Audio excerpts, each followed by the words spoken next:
প্রতি রমজান মোবারকে হযরতে জিবরাইল আসতেন, হুজুরকে বলতেন, হুজুর আপনি তেলাওয়াত করেন, আমি শুনি, যতটুক নাজিল হয়েছে পড়েন। হুজুর পড়তেন, জিবরাইল শুনতেন, আবার জিবরাইল পড়তেন, হুজুর শুনতেন। এমনি করে করে যে বছর হুজুর ইন্তেকাল করবেন, হুজুরের জীবনের শেষ রমজান মোবারকে কোরআন নাজিল পরিপূর্ণ হয়ে গেছে। হযরতে জিবরাইল বলেন, হুজুর কোরআন তো নাজিল তামাম হয়ে গিয়েছে, এবার আপনি পুরা কোরআন পড়ে আমারে শোনান। হযরতে রাসূল পুরাটা পড়ে 30 পারা পড়ে শোনায় দিলেন, জিবরাইল শুনলেন। এবার জিবরাইল বলেন, হুজুর আমি তেলাওয়াত করতেছি, আপনি শোনেন। হযরতে জিবরাইল 30 পারা পড়লেন, হুজুর শুনলেন। আবার হযরত জিবরাইল বলেন, হুজুর এবার আবার আপনি পড়েন। হুজুর পড়লেন, জিবরাইল শুনলেন, আবার জিবরাইল পড়লেন, হুজুর শুনলেন। তার মানে হলো হুজুর যে বছর ইন্তেকাল করলেন, ওই বছরের রমজান মোবারকে হযরত জিবরাইল 2 বার পড়েছেন, হুজুর শুনেছেন, আর হুজুর 2 বার পড়েছেন, জিবরাইল শুনেছেন, যাতে করে একটা জের জবর, একটা আয়াত, একটা সেমিকোলন যেন বাদ না পড়ে যায়। রমাদান হচ্ছে রামদুন, রা মিম দত। রাম ধাতু থেকে উৎপত্তি, এর অর্থ হচ্ছে জ্বালানো, পুড়িয়ে দেওয়া, ভস্ম করে দেওয়া। রমজান মুবারকে যারা নাকি সিয়াম সাধনা করে, আত্মত্যাগ করে, অর্থাৎ তিতিক্ষা, ত্যাগ এবং তিতিক্ষা করে, রমজান মুবারকে আল্লাহ পাক যেভাবে রোজা চান ওইভাবে যারা রোজা রাখে, তাদের সমস্ত গুনাহ সমূহকে আগুন যেমন আবর্জনাকে জ্বালিয়ে দেয়, রোজা যদি সঠিকভাবে কারো হয় তাহলে তার গুনাহগুলিকে এইভাবে জ্বালিয়ে ভস্ম করে দেয়। সুবহানাল্লাহ বিহামদিহি। এই রমজান আমাদের সামনে। আমি আমার আলোচনার শুরুতে আমি আপনাদের খেদমতে আরজ করতে চাই যে মাসটির মধ্যে আমরা প্রবেশ করতে যাচ্ছি, দুটি জিনিস আমাদের সামনে এখন। একটি হচ্ছে আমরা মাহে রমজানকে ইস্তেকবাল করতে যাচ্ছি, মাহে রমজান আমাদের সামনে। দোয়া করে নেই যে আল্লাহ পাক এই পবিত্র রমজানের সম্মান করার মতো তৌফিক আমাদেরকে দান করো, আর যেভাবে রোজা রাখলে পরে তুমি খুশি হও সেইভাবে আমাদেরকে রোজা রাখার তৌফিক দান করো, বলি আমিন। এটি হচ্ছে সর্বশ্রেষ্ঠ মাস আল্লাহ পাক মুসলমানদের জন্য দান করেছেন। আবারও বলি আলহামদুলিল্লাহ। কোরআন শরীফের মধ্যে আল্লাহ সমস্ত ইবাদতের কথা বলেছেন, কিন্তু ডিটেইলস আলোচনা করেন নাই। হজ করতে হবে, কিন্তু ওকুফে আরাফা করতে হবে, রমিয়ে হেজার করতে হবে, রমিয়ে জেবার করতে হবে, তারপরে 7 বার তাওয়াফ করতে হবে, সাফা মারওয়া সাই করতে হবে। এগুলি কিন্তু কোরআন শরীফে আসে নাই, ডিটেইলস আসে নাই। নামাজ পড়তে হবে, কিন্তু জোহরে কয় রাকাত, আসরে কয় রাকাত, মাগরিবে কয় রাকাত, এই রাকাতগুলি কিভাবে বিন্যস্ত করতে হবে কোরআন শরীফে তা আসে নাই, বর্ণনা করা হয়নি। যাকাত দিতে হবে, কিন্তু কত টাকা হলে কত টাকা দিতে হবে, কত মন ধান হলে কতটুকু দিতে হবে, কত ছাগল হলে, কত গরু হলে, কত পরিমাণ সোনা হলে, কত পরিমাণ দ্রব্য মজুদ থাকলে যাকাত দিতে হবে, এর বিস্তারিত বিবরণ কোরআন শরীফে আসে নাই। চিন্তা হতে পারে যে তাহলে এগুলো আমরা পাইলাম কই? আমরা পেয়েছি কোরআনের ব্যাখ্যা হচ্ছে রাসূল করিম সাল্লাল্লাহু আলাইহি ওয়াসাল্লাম, হুজুর এটাকে আমাদেরকে বলে দিয়েছেন। তিনি সারে ছিলেন, শরীয়ত প্রণেতা ছিলেন। তো সমস্ত ইবাদতকে আল্লাহ পাক সংক্ষেপে সংক্ষেপে তিনি আউটলাইন অথবা গাইডলাইন তিনি দিয়েছেন আল্লাহ পাক। রমজান মোবারক হচ্ছে একমাত্র ইবাদত যে রমজান সম্পর্কে আল্লাহ পাক ডিটেইলস পূর্ণ একটি রুকু আল্লাহ পাক আলোচনা করেছেন। সুবহানাল্লাহ। রোজা শুরু করবেন কোনখান থেকে, শেষ করবেন কোথায় গিয়ে, সফরে প্লেনে যখন চলবেন তখন আপনার রোজার অবস্থা কি হবে, যদি দেশে যান তখন কি হবে, অসুস্থ হলে কি হবে, কিভাবে রোজা রাখবেন, কিভাবে রোজা ভাঙবেন, তারপরে কখন শুরু হবে, কখন কি হবে ইত্যাদি বিস্তারিত বিবরণ।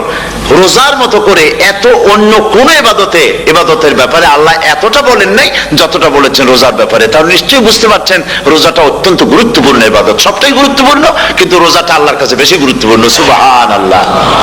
আচ্ছা, বেশি গুরুত্বপূর্ণ কেন সে কথা কি বলবো? অবশ্যই বলবো। বেশি গুরুত্ব এই কারণে, আল্লাহ পাক বলেছেন, এটা হচ্ছে হাদিসে কুদসি। আল্লাহ পাক বলেছেন, আস-সাওমু লি ওয়া আনা আজজি বিহি। অন্য রিওয়ায়াতে এসেছে ওয়া আনা উজজা বিহি। আস-সাওমু লি, রোজা হলো আমার জন্য। কে বলতেছেন বলুন তো? আল্লাহ পাক বলছেন রোজা হচ্ছে আমার জন্য, রোজার পুরস্কার আমি দেব। অন্য বর্ণনায় এসেছে রোজা আমার জন্য আর রোজাদারের পুরস্কার আমি আল্লাহ নিজেই পুরস্কার। সুবহানাল্লাহ, সুবহানাল্লাহ। তাহলে প্রশ্ন আসে, আল্লাহ পাক বলছেন রোজা আমার জন্য, আস-সাওমু লি, আল্লাহ তো একথা কোথাও বলেননি আজ যাকাতুলি, আস সালাতুলি, আল হাজ্জুলি, রোজা আমার কি বলে, যাকাত আমার জন্য, হজ আমার জন্য, নামাজ আমার জন্য, একথা কিন্তু আল্লাহ বলেন নাই। অবশ্যই আমরা যাকাত হোক, নামাজ হোক, হজ হোক কার জন্য করি? আল্লাহর জন্য করি। রমজানের ব্যাপারে আল্লাহ খাস করেছেন যে আস-সাওমুলি, রোজা আমার জন্য। এই কথাটার অর্থ কি, তাৎপর্য কি, ব্যাখ্যা কি, সিগনিফিকেন্স কি? এর সিগনিফিকেন্স হচ্ছে এই যে প্রত্যেকটা ইবাদতের দুটি ধরন আছে। কয়টা ধরন বলুন তো? দুটি ধরন। একটি ধরন হচ্ছে বাহ্যিক, আর একটা হচ্ছে আভ্যন্তরীণ।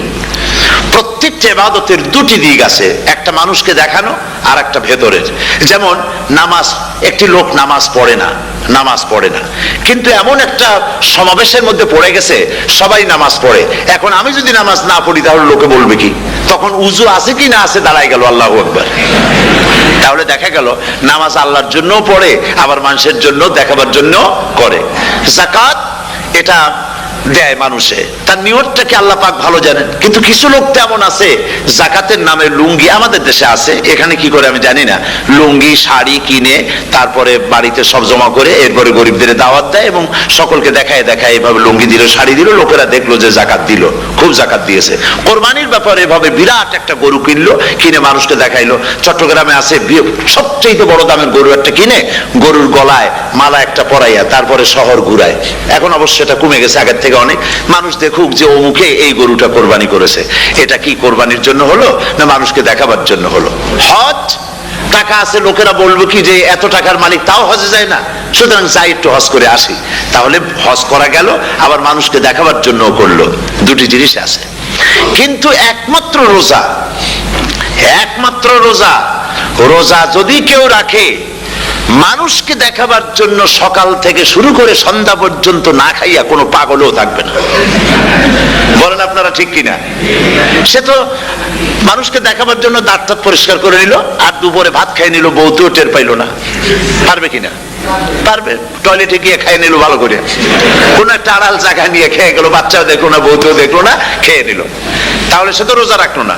আল্লাহ পাক বলছেন আস-সাওমুলি, রোজা হচ্ছে আমার জন্য। যে রোজা রাখে আমার জন্যই রাখে, মানুষকে দেখাবার জন্য সারাদিন না খাইয়ে থাকার কোনো প্রশ্নই ওঠে না। সুবহানাল্লাহ। সুতরাং রোজা যে রাখলো সে আমার জন্যই রাখলো। ওয়া আনা আজজি বিহি, রোজার পুরস্কার আমি আমার হাত দিয়ে দেব। সুবহানাল্লাহ, আমার হাত দিয়ে দেব। ম্যানেজার যদি বলে এই কাজগুলি করলে পরে বেতন, নির্ধারিত বেতন পাবা, আর এইটা যদি করো তাহলে বেতনটা আমি দেবো আমার হাত দিয়া, তাহলে এমপ্লয় যারা তারা বুঝতেই পারবে যে মালিক যখন নিজেই দেবে তাহলে ম্যানেজারের মতো দেবে না, মালিক মালিকের মতোই বড় করে দেবে। তো আল্লাহ পাক ফেরেশতাদের কাছে এটা রাখেন নাই, সব নেকি তোমরা লেখো গিয়া, আর রোজার সওয়াব আমার হাত দিয়ে আমি দেব। সুবহানাল্লাহ। এরপরে আল্লাহ পাক বলছেন, অন্য রিওয়ায়েতে এসেছে রোজা আমার জন্য, আর রোজাদারের পুরস্কার আর কিচ্ছু না, রোজাদারের পুরস্কার আমি আল্লাহ নিজেই পুরস্কার হয়ে যাব। সুবহানাল্লাহ। হাদিস শরীফে এসেছে রোজা রাখলে পরে ক্ষুধার কারণে, খালি পেটে থাকার কারণে টক্সিন জাতীয় এক প্রকারের গ্যাস তৈরি হয় পেটের ভেতরে, স্টমাকের মধ্যে, ফলে মুখে এক রকমের দুর্গন্ধের সৃষ্টি হয়। নবীজি বলেছেন রোজাদারের মুখের থেকে যে গন্ধ বের হয় আল্লাহ পাকের কাছে রোজাদারের মুখের গন্ধ মিস্ক আম্বারের চাইতে বেশি পবিত্র। আপনার মুখের গন্ধটাও আল্লাহর কাছে পবিত্র। রোজাদারের জন্য, রোজাদারদের জন্য জান্নাতের একটি দরওয়াজা খাস করে রাখা হয়েছে, যার নাম রায়্যান। এই দরওয়াজা রোজাদারদের জন্য, কেবলমাত্র রোজাদারেরা সেখান থেকে প্রবেশ করবে, আর কেউ প্রবেশ করতে পারবে না। এই রোজাদারদের সম্পর্কে আল্লাহ পাক বলেছেন, হাদিস শরীফে এসেছে, বুখারী শরীফের হাদিস, রাসূল করিম সাল্লাল্লাহু আলাইহি ওয়াসাল্লাম বলেছেন লিস-সায়েমে ফারহাতান, ফারহাতুন ইনদা ফিতরিহি ওয়া ফারহাতুন ইনদা লিকাই রাব্বিহি। রোজাদারের জন্য দুইটা খুশি। কয়টা খুশি বলুন তো? কে বলছেন? আল্লাহ রাসূল বলছেন রোজাদারের জন্য দুইটা খুশি। লিস-সায়েমে ফারহাতান, দুটি খুশি। ফারহাতুন ইনদা ফিতরিহি, একটা খুশি হচ্ছে ইফতারের সময়। এই ফিতরিহিতে, এই ফিতরিহি দুটি কথা, এই একটি কথার দুটি ব্যাখ্যা হয়। একটা হচ্ছে ইফতারের সময়, ইফতারের কথা বলা হয়েছে, আর ঈদের কথাও এর মধ্যে বলা হয়েছে। ইফতারের সময় হলো একটা খুশি, আর একটা খুশি হচ্ছে ইনদা লিকাই রাব্বিহ, যখন রোজাদারের সঙ্গে আল্লাহ পাক দেখা করবেন তখন হবে আরেকটা খুশি। তার মানে হচ্ছে রোজাদারদের সঙ্গে স্পেশাল আল্লাহ রাব্বুল আলামিন সাক্ষাৎকারের ব্যবস্থা করবেন। সুবহানাল্লাহ। তাহলে দুটি জিনিস হলো, একটা হলো ইফতারের জন্য দুটা, রোজাদারের জন্য দুটা খুশি, একটা হলো ইফতারের সময়, আর একটা হচ্ছে আল্লাহর সঙ্গে যখন দেখা করবে। তো ইফতারের যে খুশিটা, এই খুশি রোজাদার ছাড়া কেউ বুঝবে না। ইফতার সারাদিন রোজা রাখার পর সামনে পেঁয়াজি, বেগুনি, সালাদ, তরমুজ, মিষ্টি, তারপরে আম্বালা সুইট মিটের নানান রকমের মিষ্টি, এরপরে মুড়ি, কত কিছু সব সামনে নিয়ে বসে আছে। দেখছেন অবস্থা? সমস্ত কিছু সামনে বসা, ঘড়ির দিকে তাকানো। আপনি যদি 5 মিনিট আগে খান, ফেরেশতা এসে মুখের উপর থাপ্পড় মারবে, বেটা খাইলি কেন? বলবে কেউ? বলবে না। কোন ফেরেশতা লাঠি নিয়ে দাঁড়ায় আছে? দাঁড়ায় নাই। কিন্তু আপনি খাচ্ছেন না কেন? সুবহানাল্লাহ, সুবহানাল্লাহ বলবেন না? অন্তত 1500 বছর আগে আল্লাহ রাব্বুল আলামিন নির্দেশ করে রেখেছেন, সূর্য সাদা হওয়া থেকে, পূর্ব দিগন্ত সাদা হওয়া থেকে শুরু করে পশ্চিম দিগন্তে যখন কালো হয়ে কালো রেখা দেখা দেবে, যখন মাগরিব হয়ে যাবে, সূর্যাস্ত যাবে, ততক্ষণ পানাহার আর স্ত্রী সম্ভোগ থেকে বিরত থাকো। 1500 বছর আগের আল্লাহ রাব্বুল আলামিনের এই নোটিশ কিভাবে কার্যকরী হচ্ছে উম্মতের মধ্যে, মুসলমানদের ভেতরে। খাবার সামনে আসে, পিপাসা লেগেছে, এখন তো পিপাসা লাগে না, খুব ঠান্ডার সময়, এখন রোজা রাখতে খুব মজা হবে, তাই না? খুব মজার রোজা। কিন্তু এই রোজা যখন জুন মাস আর জুলাই মাসে আসবে, তখন টের পায় মানুষ রোজা কাকে বলে। প্রচন্ড পিপাসা, সামনে সব খাবার পড়ে আছে, একটা খাবারের দিকে রোজাদারের হাত যায় না, ঘড়ির দিকে তাকায় আর চুপ করে বসে বসে আল্লাহর জিকির করতে থাকে। আল্লাহ কয়, ফেরেশতারা দেখ, এই বান্দা বানাইতে নিষেধ করছিলি। সুবহানাল্লাহ। আল্লাহ খুশি হয়ে যান। রোজাদার অপেক্ষা করতে থাকে, ঠিক যখন কাটায় কাটায় সময়টা এসে গেছে, তখন আল্লাহর নাম করে খুরমা দিয়ে, পানি দিয়ে ইফতার শুরু করে দিল। আল্লাহ পাক খুশি হয়ে গেলেন। এই যে ইফতার, সারাদিন রোজা রাখা ইফতার করায় যে মজা, রোজা রাখলো না এরকম লোকেরাও কিন্তু ইফতার করে, করে না? পুরান ঢাকায় আছে, ঢাকার তো কয়েকটা এলাকা আছে, পুরান ঢাকার লোকেরা নাকি বলে যে, যারা রোজা রাখে না তারা বলে যে, রোজা না রাখে একরকম পাপ করছি, আর ইফতার না করিয়া কবিরা গুনাহ করবো নাকি, ইফতার তো করাই লাগবে। তো খুব মজা করে ইফতার করে তারা। তো সারাদিন রোজা রেখে পেঁয়াজি, ছোলা, বুট, মুড়ি খাওয়ায় যে মজা, সারাদিন ভাত খাইয়া তারপরে ইফতারের শরীক হওয়া, ছাগলে ঘাস খাইলে যেমন লাগে ওইরকম তার মুখে লাগে, এই মজা পাবে না। রোজাদারের যে মজা লাগে সেই মজা সে পাবে না। সারা মাস রোজা থাকার পর, আল্লাহর হুকুম মেনে সারা রাত রোজা রাখার পর, তারপরে ঈদের দিনে জামা কাপড় পরিষ্কার করে, শেরওয়ানি গায়ে লাগাইয়া, পাঞ্জাবি পরে, আতর মেখে, এরপরে ঈদের জামাতে যখন দাঁড়ায় যায়, সে যে মজা পায়, সারা মাস রোজা রেখে ঈদের জামাতে গিয়ে সে যে মজা পায়, যে রোজা রাখলো না, ঈদের দিনে খুব জামা, পাজামা, সেন্ট এগুলো মেখে টেকে প্রথম কাতারে গিয়ে দাঁড়ায় গেছে, ও সেই মজা পাবে না। ওর মনের মধ্যে একটা চোর চোর ভাব থেকেই যায়।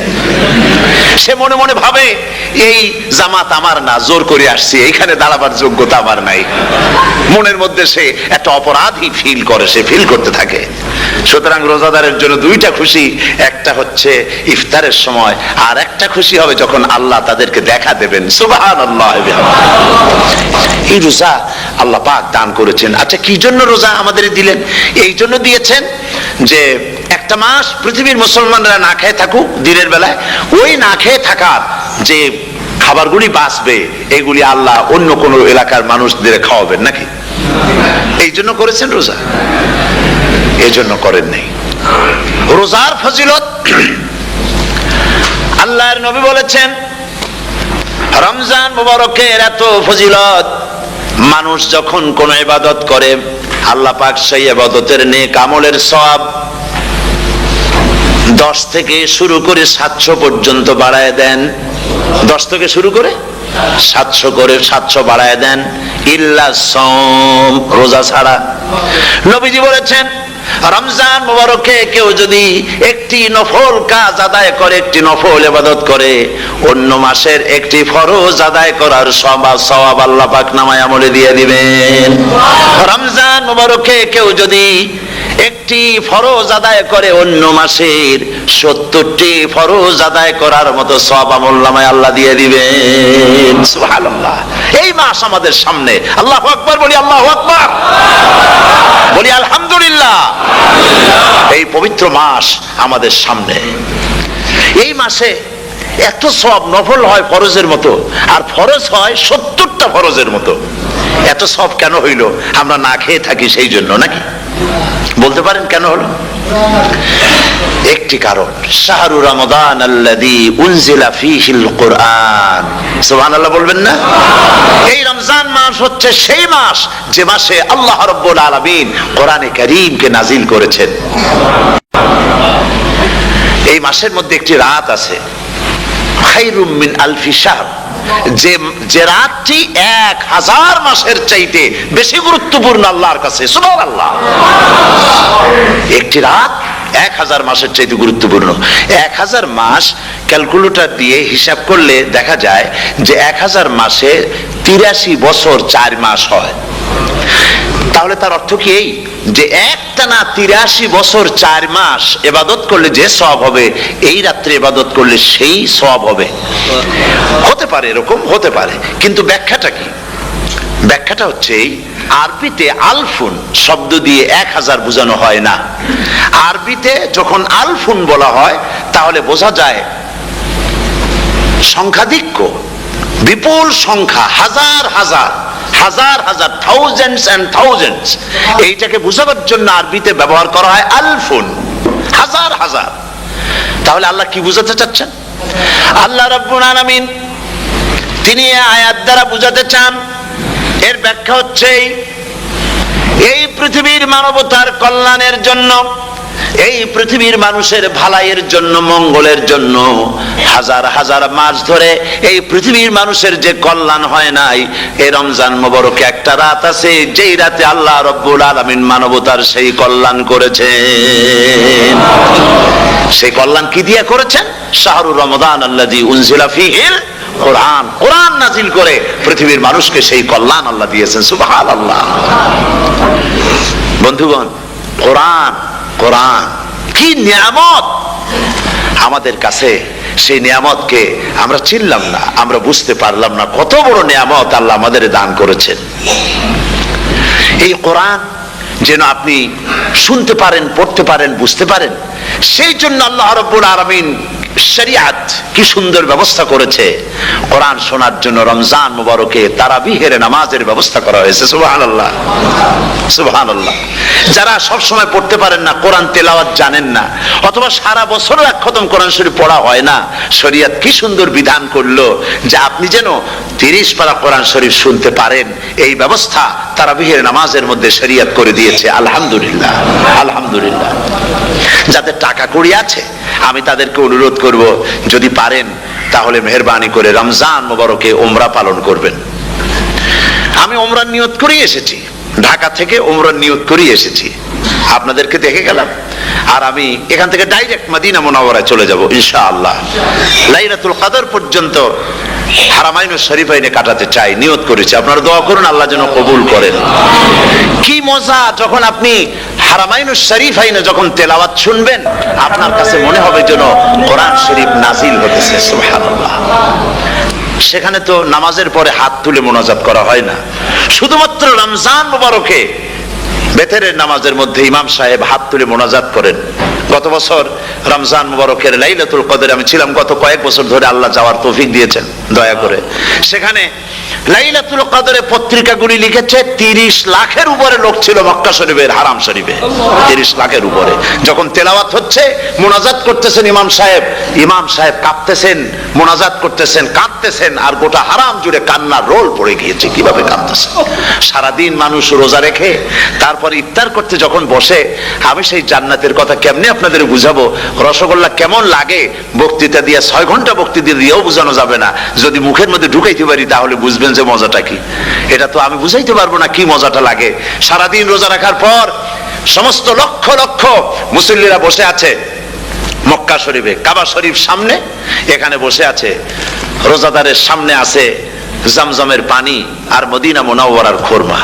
আল্লাহর ঘর সামনে, জান্নাতের থেকে আর কাকে বলে? সুবহানাল্লাহ। আর মসজিদে নববীর ভিতরে মদিনার আকর্ষণ কাশাস আলাদা। মদিনা শরীফের আপনাকে যদি পাইয়া যায় কোন আরব, কোন মাদানী, আপনারা ছাড়বি না, আদর করে পাশে বসাবে, তোমারে আমি এই জিনিস খাওয়াবো, এইটা দিয়ে ইফতার করাবো, আমার কাছ দিয়ে তুমি উঠতেই পারবে না, আপনাকে জোর করে বসায় দিবে। মসজিদে নববীতে রিয়াদুল জান্নাহ রাসূল করিম সাল্লাল্লাহু আলাইহি ওয়াসাল্লামের কবর শরীফের কাছে বসে আপনি ইফতার করতেছেন, কত বড় নসিব।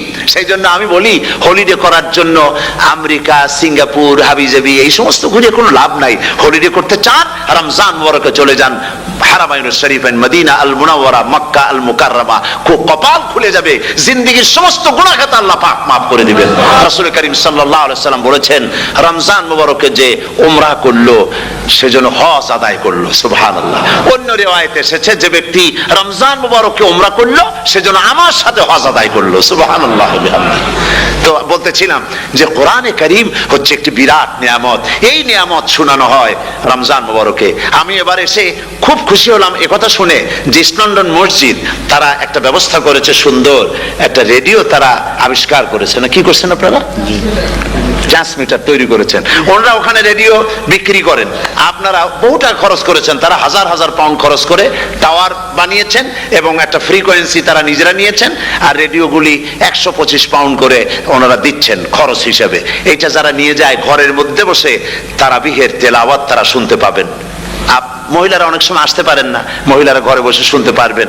ওই ইস্ট লন্ডন মসজিদে যত ওয়াজ হবে, তেলাওয়াত হবে, নামাজ হবে, আজান হবে, ওয়াজ হবে, জিকির হবে, সব আপনার ঘরে বসে আপনি শুনতে পারবেন। আল্লাহ রাব্বুল আলামিন এই ইকদামকে, এই পদক্ষেপকে আল্লাহ কবুল করুন, সবাই বলেন আমিন। এবং প্রত্যেকের ঘরে ঘরে এই রেডিও পৌঁছে যাক, আমরা বলি আমিন। আল্লাহ যেন কবুল করেন। আপনি ঘরে বসে মসজিদের সমস্ত প্রোগ্রাম পেতে পারবেন। আর কি সুন্দর, সেখানে যিনি তেলাওয়াত করেন, আজান দেন, আলহামদুলিল্লাহ, তার আজান শুনলে পরে তো মনে হয় যে আমি মক্কা শরীফে চলে গেছি, মদিনায় চলে গেছি। আর তেলাওয়াত কত সুন্দর, আলহামদুলিল্লাহ। আল্লাহ তার প্রতি রহম করুন, আমরা বলি আমিন।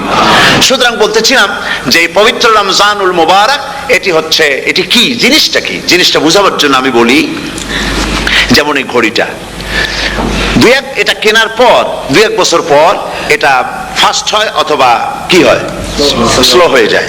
তখন এটাকে সারার জন্য আমরা হসপিটালে দেই। হসপিটাল মানে লন্ডন হসপিটাল না, ঘড়িরও হসপিটাল আছে। তো ঘড়ির হসপিটালে দিলাম, ওরা এটাকে দেখে শুনে ওয়াইলিং করে টরে দিল ঠিক মতো। একবার যদি ঠিক করে দিল, আবার আমার 1-2 বছর চললো, আর কোনো ডিস্টার্ব করবে না, ঠিক কিনা? আপনার গাড়ির ইঞ্জিন যদি কোনো রকমের অসুবিধা করে, তাহলে গাড়ির ইঞ্জিনকে ওভারহোলিং করতে হয়, ইঞ্জিন ডাউন দিতে হয়। একবার যদি ইঞ্জিন ডাউন দিলেন, ওভারহোলিং করলেন, তাহলে আপনার এই গাড়ি 5-6 বছরের জন্য আর হাত দিতে হবে না। এই কথাগুলি বুঝতে পারছেন কিনা? সারা জীবন, সারা মাস অন্যায় করার পরে, গুনাহ করার পরে মানুষের অন্তঃকরণে কালিমা লেগে যায়। আল্লাহ রাব্বুল আলামিন রমজান মুবারকের একটা ব্যবস্থা করেছেন, ইঞ্জিন ওভারহোলিং এর মতো, ইঞ্জিন ডাউন দেওয়ার মতো। আপনার কলবকে, আপনার আত্মাকে, আপনার বিবেককে, আমার বিবেককে পরিষ্কার করার জন্য রমজান মাস করে দিয়েছেন। রমজান মুবারকের একটি মাসের কোর্স যদি কমপ্লিট করা যায়, তাকওয়া দিয়ে যদি ভরে দেওয়া যায়, তাহলে বাকি 11 মাস আরামসে চলবে, কোনো অসুবিধা হবে না। নবীজি বলেছেন, রমজান মুবারকে মাস আসার সঙ্গে সঙ্গে আল্লাহ রাব্বুল আলামিন তিনি জান্নাতের সমস্ত দরজাগুলি খুলে দেন, আর জাহান্নামের সব দরজাগুলি আল্লাহ রাব্বুল আলামিন বন্ধ করে দেন। সুবহানাল্লাহ। আর শয়তানকে শৃঙ্খল দিয়ে বেঁধে ফেলা হয়, শিকল দিয়ে শয়তানরা বাঁধা হয়ে যায়। এই হাদিসটা যখনই শোনাই বিভিন্ন জায়গায়, লোকেরা বিভিন্ন জায়গায় প্রশ্ন করে, হুজুর কোন তো যে শয়তানরে বাঁধতে হয়, কিন্তু রমজান মাস হতো লোকেরা মদ খায়, মিথ্যা কথা কয়, তাহলে শয়তান বাঁধা থাকলো কেমনে? আমি বলি, দেখেন, এরও ব্যাখ্যা আছে। এর ব্যাখ্যা হলো এই, কোন ঘড়ি আছে একবার চাবি দিলে 6 মাস চলে, আর একবার চাবি দিলে 2 বছর চলে, আবার চাবি দিলে লাইফ চলে যায়। এরকমের ঘড়িও আছে। কোন কোন মানুষে শয়তানে এমন চাবি দিছে যে চাবিতে 6 মাস চলে, কোনটায় 10 মাস চলে, কোনটায় বছর চলে। রোজার মাসেও যারা গুনাহ করে শয়তানে এমন চাবি দিছে যে রোজার মাসেও বন্ধ হচ্ছে না। এরা শয়তানের খপ্পরে পড়ে গেছে। আল্লাহ এই চাবি থেকে মুসলমানদেরকে হেফাজত করুন, বলি আমিন। জোরে বলেন আমিন। শয়তান থেকে পানাহ কেউ দিতে পারে না, কোন গভর্নমেন্ট পারবে না। ব্রিটিশ গভর্নমেন্ট পারবে নাকি? American government? কেউ পারবে না। শয়তান থেকে পানাহা দিতে পারে কেবলমাত্র কে? ওই আল্লাহ রাব্বুল আলামিন আমাদেরকে শিখায় দিয়েছেন শয়তানের ওয়াসওয়াসা থেকে আমার কাছে পানাহা চাও। আউযু বিল্লাহি মিনাশ শাইতানির রাজিম। বিতাড়িত মরদুদ শয়তানের ওয়াসওয়াসা থেকে পানাহা চাই, আল্লাহর কাছে পানাহা চাও। আল্লাহ পাক বলেন আমি পানাহা দিতে পারি শয়তানের ওয়াসওয়াসা থেকে। শয়তান থেকে আশ্রয় একমাত্র সিকিউরড, নিরাপত্তা পেয়েছেন আল্লাহর পয়গম্বরেরা। সুবহানাল্লাহ। আম্বিয়া আলাইহিমুস সালাম তারা আল্লাহ কর্তৃক নিয়ন্ত্রিত, শয়তানের ক্ষমতা নাই পয়গম্বরদের কাছে যাওয়া। চতুর সীমানার ভেতরে শয়তান প্রবেশ করে কোন নবীকে ওয়াসওয়াসা দিতে পারবে না, বলি সুবহানাল্লাহ। এই জন্য শয়তান থেকে বেঁচে যাওয়া, শয়তানের ওয়াসওয়াসা থেকে বাঁচা খুবই কঠিন। সেই জন্য আল্লাহ পাক বলছেন শয়তানকে বেঁধে রাখা হয়, জান্নাতের সমস্ত দরজা খোলা, জাহান্নামের সমস্ত দরজা বন্ধ হয়ে যায়। এই নিয়ামতের মাস আমাদের সামনে। প্রত্যেকটি যখন কোন ওয়ার্কশপ হয় তো ওয়ার্কশপের জন্য এক একটা কি বলে সিলেবাস থাকে। রমজান মুবারক একটা ওয়ার্কশপ। এই ওয়ার্কশপের মধ্যে একটা সিলেবাস আছে, সেই সিলেবাসের নাম হচ্ছে কোরআন।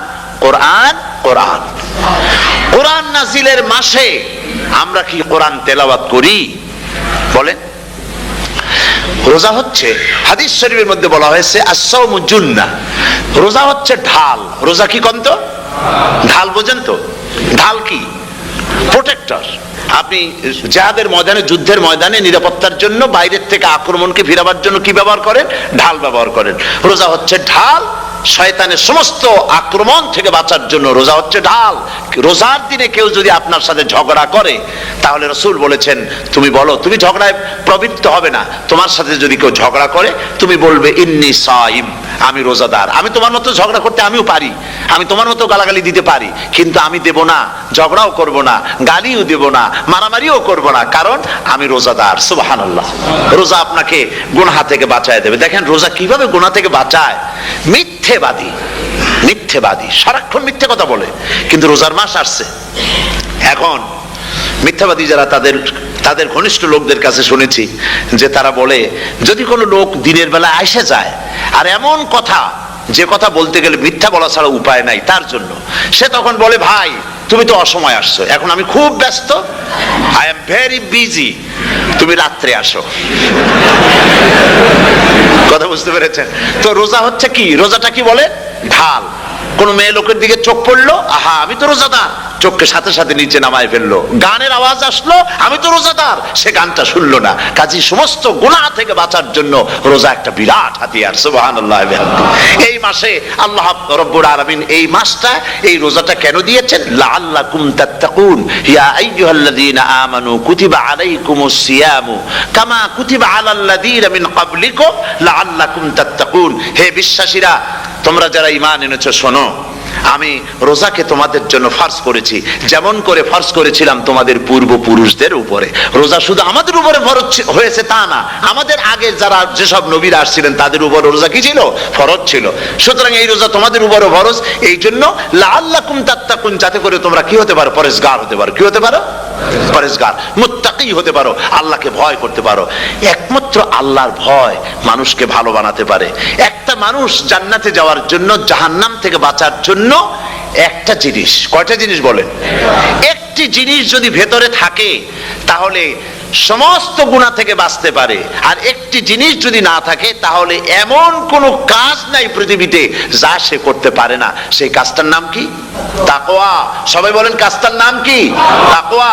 যদি ভেতরে আল্লাহ পাকের ভয় থাকে, রব্বুল আলামিন আমাকে দেখছেন, তিনি আমাকে শুনতেছেন, এই ভয় যদি অন্তঃকরণের ভিতরে থাকে তাহলে এই লোকটি কোনো গুনাহের কাজ করতে পারবে না, মিথ্যা বলতে পারবে না, ওজনে কম দিতে পারবে না, খাদ্যে ভেজাল দিতে পারবে না, শয়তানি বদমাশি করতে পারবে না। আর যদি এই জিনিসটির অভাব থাকে, যদি তাকওয়া না থাকে, তাহলে সমস্ত অন্যায় কাজ সে করতে পারবে। এই জন্য আল্লাহ রাব্বুল আলামিন বলেন, রোজা এই জন্য দান করেছে যাতে করে, রোজার মাস এই জন্য দিলাম, লাআল্লাকুম তাত্তাকুন, তোমাদের ভিতরে তাকওয়ার সৃষ্টি হয়। এই ওয়াজ আমি আপনাদের সামনে অনেকবার করেছি। হযরত ওমর রাদিয়াল্লাহু তাআলা আনহু রাতের বেলায় ঘুরতে ঘুরতে দেখেন এক বাড়িতে আলো জ্বলছে, শেষ রাত। এই রাত্রে বাড়িতে আলো জ্বলে কেন? ভাবলেন কোনো অসুখ বিসুখ হলো নাকি। তো উনি কাছে গেছেন, গিয়ে কান পেতে শুনতেছেন। বাড়ির মালিক বুড়ি তার যুবতী মেয়েকে ডেকে বলছে, মা ওঠো, তাড়াতাড়ি ওঠো। কেন? কয় যে সকাল তো হয়ে গেল, দুধ দই এনেছি, আমি দুধ এনে রাখছি, এখন তুমি পরিমাণ মতো সবটা পাত্রে পানি দিয়ে ভরে দাও, তাহলে ওজন বেশি হবে আর আমরা ভালো লাভ করতে পারবো। মেয়ে বলছে, মা তুমি বলো কি, এটা আমার দ্বারা সম্ভব না। কেন সম্ভব নয়? হযরত ওমর এক ফরমান জারি করেছেন, তিনি বলেছেন পানিতে দুধের মধ্যে পানি মিশাতে নিষেধ করেছেন। তাছাড়া রাসূল করিম সাল্লাল্লাহু আলাইহি ওয়াসাল্লাম খাদ্যদ্রব্যে ভেজাল দিতে নিষেধ করেছেন। কাজী হযরত ওমরের এই নির্দেশকে আমি অমান্য করতে পারবো না। মা বলছে, দেখো ওমর এখন তো ঘুমাইতেছে, এত রাত্রে তিনি কি এখানে আসছেন নাকি আমাদের এই কারবার দেখতে? তুমি পানি মিশাও ইচ্ছে মতো। মেয়ে বলছে, মা হযরত ওমর ঘুমাতে পারেন, তার পুলিশেরা, তার গোয়েন্দা বিভাগের লোকেরা ঘুমাতে পারেন, হযরত ওমরের চোখকে ফাঁকি দেওয়া যাবে, হযরত ওমরের পুলিশকে ফাঁকি দেওয়া যেতে পারে, কিন্তু আল্লাহ রাব্বুল আলামিনের চোখকে ফাঁকি দেওয়া যাবে না। আমার পক্ষে সম্ভব নয়, আমি দুধে পানি মিশাতে পারবো না। হযরত ওমর রাদিয়াল্লাহু তাআলা চলে গেলেন, গিয়ে তার ছেলেকে ডেকে বললেন, ছেলে আমি তো এখন বুড়া হয়ে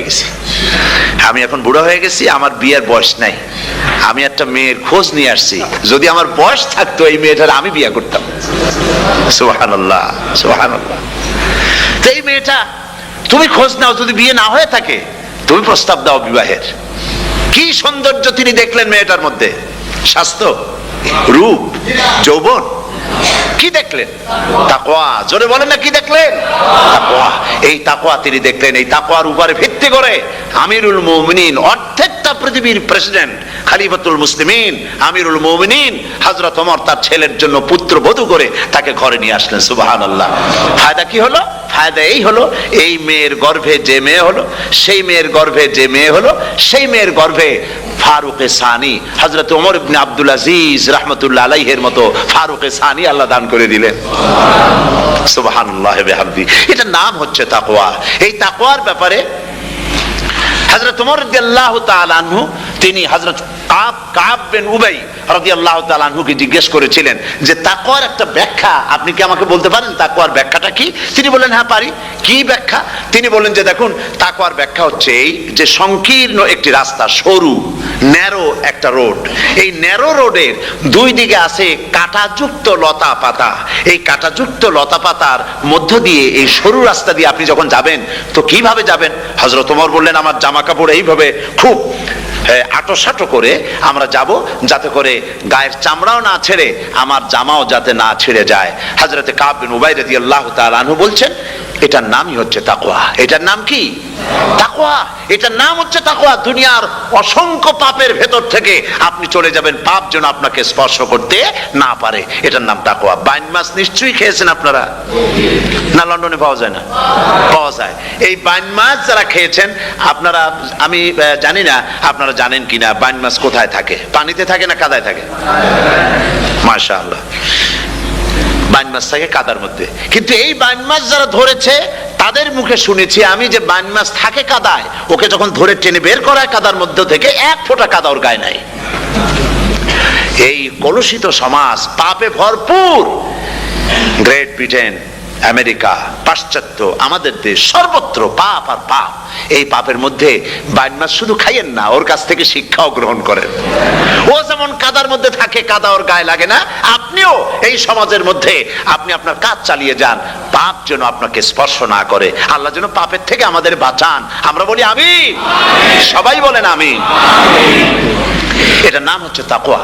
আর তাকওয়া লম্বা জামায় তাকওয়া হয় না, লম্বা দাড়িতে তাকওয়া হয় না, পাগড়ি একটা বানলেই তাকওয়া হয় না। রাসূলুল্লাহ সাল্লাল্লাহু আলাইহি ওয়াসাল্লাম বলেছেন তাকওয়া হা হুনা হা হুনা হা হুনা, 3 বার বলেছেন, বুকের দিকে দেখায় বলেছেন তাকওয়া হা হুনা। তাকওয়া হচ্ছে এখানে। এর অর্থ এই নয় যে আমি দাড়িকে আমি ছোট করে দেখছি, জামাকে ছোট করে দেখছি, তা নয়। কিন্তু বলছি যে তাকওয়াটা হচ্ছে অন্তরের ভেতরে, এই অন্তরের ভেতর থেকেই এটার বহির প্রকাশ হতে হবে আপনার কথায়, আপনার বলায়, আপনার ওঠায়, আপনার বসায়, আপনার চালচলনে, আপনার বিয়ে শাদীতে, আপনার ব্যবসা বাণিজ্যের সর্বত্র তাকওয়ার ছাপ প্রদর্শিত হতে হবে। তাহলেই আমার মধ্যে তাকওয়া এসেছে বলে প্রমাণ হবে। আর এটাই আল্লাহ পাক চান, রমজান মোবারকে তোমাদের মধ্যে তাকওয়া সৃষ্টি হোক। রোজা সম্পর্কে এই কথাগুলি আমি বলে নিলাম। প্রথম 10 দিন শুধু রহমত নাজিল হবে, দ্বিতীয় 10 দিনে আল্লাহ পাক শুধু মাফ করতে থাকবেন, আর তৃতীয় 10 দিনে আল্লাহ পাক জাহান্নাম থেকে মুক্ত করে দিবেন। সুবহানাল্লাহ। রমজানে মক্কা শরীফে, মদিনা শরীফে ছোট্ট একটা বাচ্চাও ঘুমায় না। অন্তত 5-7 বছর, 8-10 বছর বয়স হয়ে গেছে এরকম বাচ্চা সারা রাত্রে 1 সেকেন্ডের মধ্যে ঘুমায় না। সমস্ত লোক জাগে, ফজরের নামাজ পড়তে থেকে ঘুমায়, সব সমানে 2 হাতে নেকি কামাই করে। নেকি কামাইয়ের মৌসুমে বাহার। রমজান হচ্ছে নেকি কামাইয়ের বসন্তকাল। আপনারা যেন খবরদার মিস করবেন না, মিস করবেন না খবরদার। এই মাসটা পুরাপুরি কাজে লাগাবার জন্য মায়েরা, আমার মায়েরা, বোনেরা, মেহেরবানি করে এই মাসটা কাজে লাগাবেন। গীবত গাইবেন না, রাগারাগি করবেন না, ঝগড়াঝাটি করবেন না, মিথ্যা কথা বলবেন না, তেলাওয়াত, জিকির, আজগার। আর পুরুষেরাও এই জিকির আজগারের মধ্যে, মানুষকে ভালো কাজের আদেশ করার মধ্যে যা আজকে আল্লাহ আমার দিয়ে বলাইলেন, এই কাজগুলি আমি এবং আপনারা সবাই যেন আমল করতে পারি। আল্লাহ তৌফিক দান করুন। আপনারা এই মোনাজাতের পরে যে যে এলাকায় গিয়ে জামাতে এশার নামাজটা আদায় করবেন, এখানে নামাজের কোনো ব্যবস্থা করা যায় নাই বলে আমরা দুঃখ প্রকাশ করছি। পাশে যেখানে মসজিদ পান, জামাতে এশার নামাজটা খবরদার আদায় করে নেবেন, নামাজ ছেড়ে দেবেন না। 5 ওয়াক্ত নামাজ সঠিকভাবে আদায় করবেন। আর মদের ব্যবসা যাদের আছে, মদের ব্যবসা ছেড়ে দিবেন। আর মদের চাকরি যারা করেন, সেখান থেকে এই চাকরি উঠাইয়া কোনো ভালো জায়গায় চাকরি করার জন্য চেষ্টা করবেন। জেনা, ব্যভিচার, নাচ, গান ইত্যাদি, তাস, পাশা, জুয়া, অন্যায় কাজে যাব না। আল্লাহ যেন কবুল করেন, বলেন আমিন। বলেন সবাই আমিন। এটাই কাজ। শিরক এবং বেদাতের বাড়ির কাছেও আমরা কেউ যাব না। এই তওবা করে খাঁটি মুসলমান হইতে হবে। আমরা কতদিন বাঁচবো জানি না। আল্লাহ পাক যেন আমাদেরকে ঈমানের সাথে রাখেন। যাদের মুখে দাড়ি নাই, আল্লাহ পাক তাদের মুখে দাড়ি লাগায় দিক, বলি আমিন। আপনারা চেষ্টা করেন রসুলের এই সুন্নতটা আমল করার জন্য। যেহেতু আমরা মারা যাব, চিরদিন বাঁচবো না, তো আল্লাহ রসুলের কাছে কেমনে আমরা আমাদের চেহারা দেখাবো?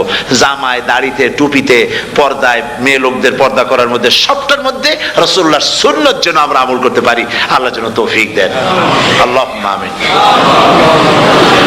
ربنا ظلمنا أنفسنا وإن لم تغفر لنا وترحمنا لنكونن من الخاسرين।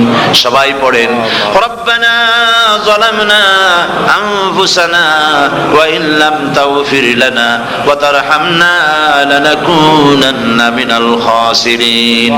ربنا ظلمنا أنفسنا وإن لم تغفر لنا وترحمنا لنكونن من الخاسرين।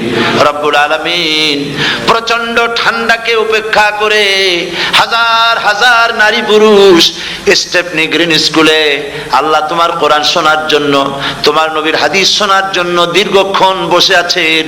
এতক্ষণ আমরা যে আলোচনা করলাম, দরুদ ও সালাম পড়লাম, মেহেরবানি করে সওয়াবটুকুন রাসূল করিম সাল্লাল্লাহু আলাইহি ওয়াসাল্লামের রূহ মোবারকে পৌঁছায় দাও। তামাম পৃথিবীর মাটির নিচে যত মুমিন মুমিনাত শুয়ে আছেন, আল্লাহ তাদের আরওয়ার পরে সওয়াব পৌঁছায় দাও।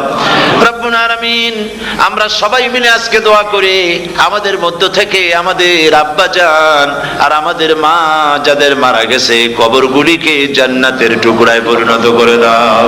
ও রব্বির হামহুমা কামা রব্বায়ানি সগীরা। সবাই পড়েন রব্বির হামহুমা কামা রব্বায়ানি সগীরা। হে আল্লাহ তাআলা, আত্মীয় স্বজন যদি বিদেশে থাকে, টেলিফোনে খোঁজ খবর পাওয়া যায়, চিঠি দিয়েও 6 মাস 1 বছরে খোঁজ খবর নেওয়া যায়, কিন্তু আমাদের মা বাপ যাদের দুনিয়া থেকে বছরের পর বছর হলো বিদায় হয়ে গেছে, টেলিফোন বা চিঠিপত্রের কোনো সিস্টেম নাই, কোনো কায়দা নাই, কোন হালতে কবরে আছে জানি না।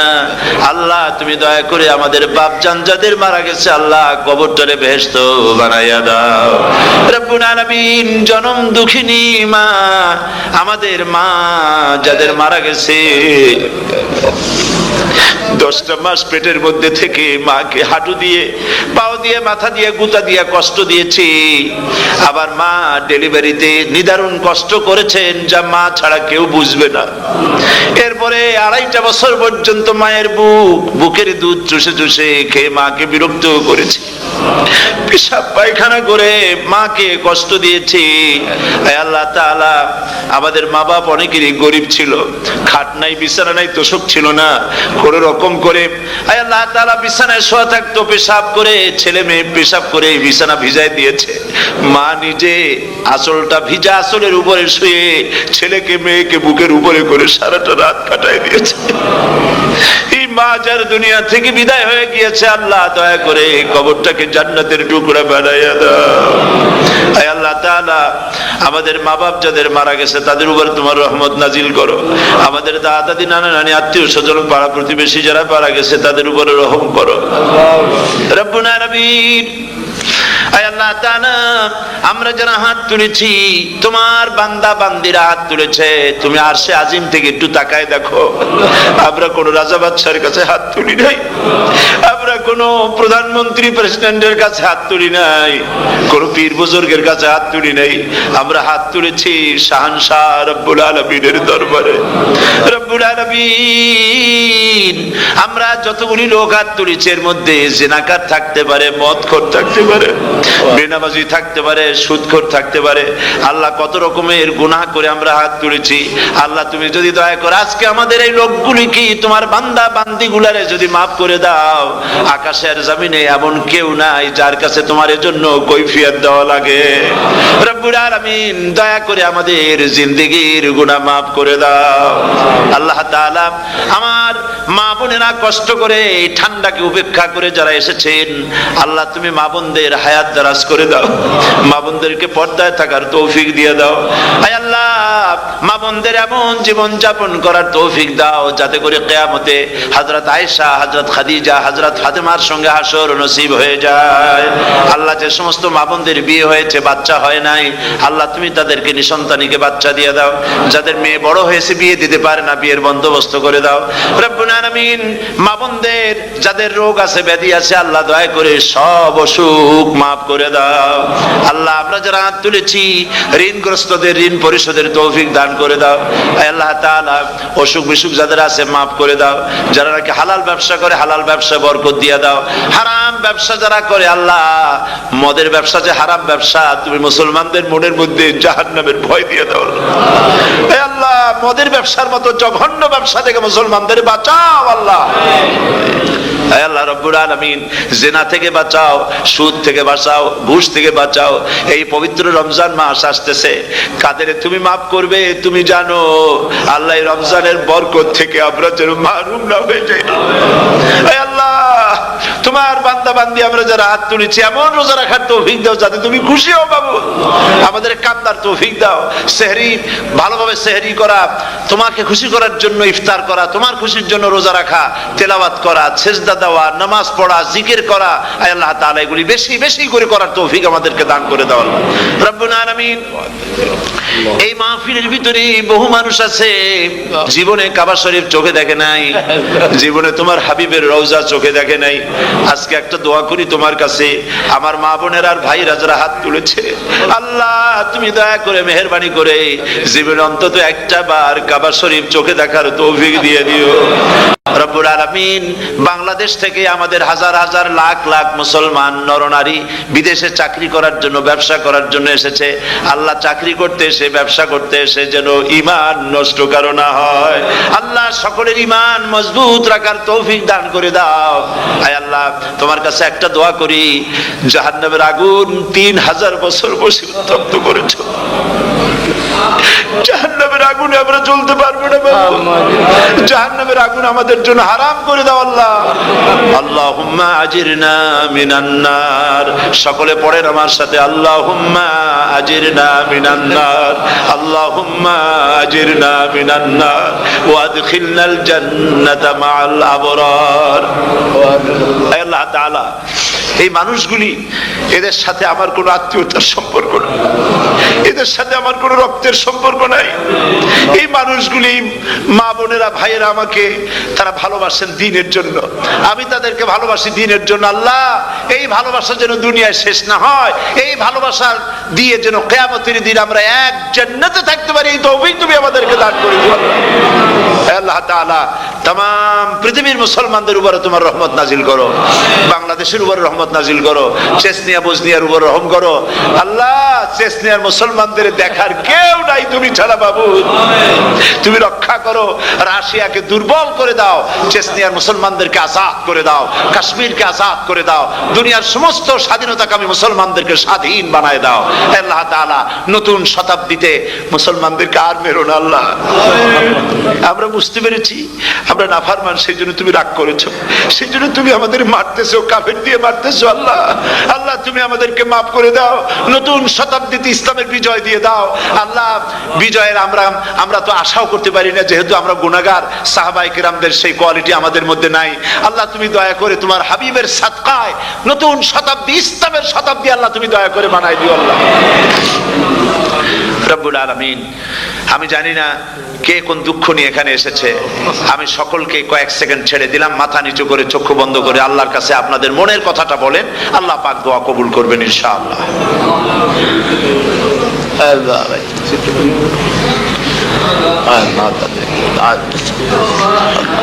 আল্লাহ তাআলা তোমার বান্দারা বান্দিরা মনে মনে যে যা চাইলো আল্লাহ সকলের নেক আশা তুমি পুরা করে দাও। ربنا تقبل منا إنك أنت السميع العليم وتب علينا إنك أنت التواب الرحيم ستر العرش مسبول علينا وعين الله ناظرة إلينا بحول الله لا يقدر علينا اللهم إنا نجعلك في نحورهم ونعوذ بك من شرورهم اللهم لا مانع لما أعطيت ولا معطي لما منعت ولا ينفع ذا الجد منك الجد اللهم زدنا ولا تنقصنا وأكرمنا ولا تهنا وأعطنا ولا تحرمنا وآثرنا ولا تؤثر علينا وأرضنا وارض عنا سبحان ربك رب العزة عما يصفون وسلام على المرسلين والحمد لله رب العالمين واجعل آخر كلمة عند الموت لا إله إلا الله محمد رسول الله السلام عليكم